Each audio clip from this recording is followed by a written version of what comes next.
დღემშვიდობისა მეგობრებო, ალბათ უამრავმა უყურეთ გუშინდელ თამაშებს, რომ დედა შვილი არა იყვანა, რასაც ქვია და მე პირადად უყურე ბოსნია-იტალიას, საოცარი თამაში იყო და გაოგნებული ვარ ესეთი კარგი თამაშით ბოსნიის, მართლა რო იტყვიან ეროვნული სულისკვეთება იგრძნობოდა, თუმცა მეკარის ძალიან უხეში შეცდომიდან გამომდინარე აგებდნენ, აჩუქა პირდაპირ ბურთი იტალიას და 1-0 მიდიოდა თამაში, მერე იქ იყო ისეთი შანსი, რომ, ავიცი, ჰაერიდან ჩამოიღო მცველმა ბოსნიელი და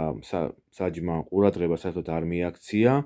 მაგრამ მაინც მოახერხეს და ესე დამსახურებულად, მოდი ესე ვიტყვი, რომ ბოსნიამ დამსახურებულად გაათანაბრა, რა თქმა უნდა, კაცი გაუგდეს იტალიას და ძალიან დამძიმდა გუნდი, თუმცა მაინც შეეძლო, ალბათ, რომ იტალია მაინც რის იტალიაა, რომ ვერ გაეძლო, მაგრამ მაინც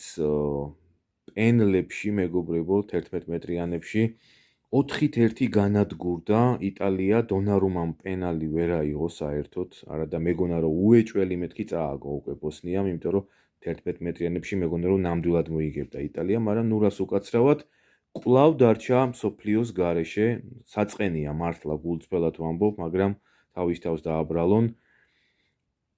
არ ვიცი, მე მგონია რომ საჩუქარი იყო პენლები მათთვის და მაგრამ ესე ცუდად გამოიყენეს. მოკლედ ესე იგი, შემდეგი თამაში იყო ჩეხეთი-დანია, 1-1 მორჩა, ესეც ძირითადი დრო და 3-1 მოიგო ჩეხეთმა. კოსოვოს ამ თამაშს ველოდი, ესე უფრო სხვანაირადაც მეგონა, უფრო დიდი ანგარიშითაც მეგონა რომ წააგებდნენ, მაგრამ არა, მაინც ესეც საბრძოლო ანგარიშით 0-1 მოუგო თურქეთმა, ვერ დაძლიეს თურქეთის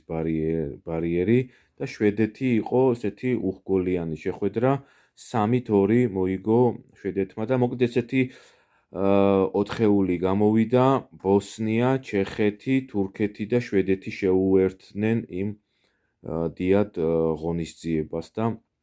იმედია რომ კაი მსოფლიო გველის მეგობრებო. ასევე გუშინ გაიმართა 21 წლამდელები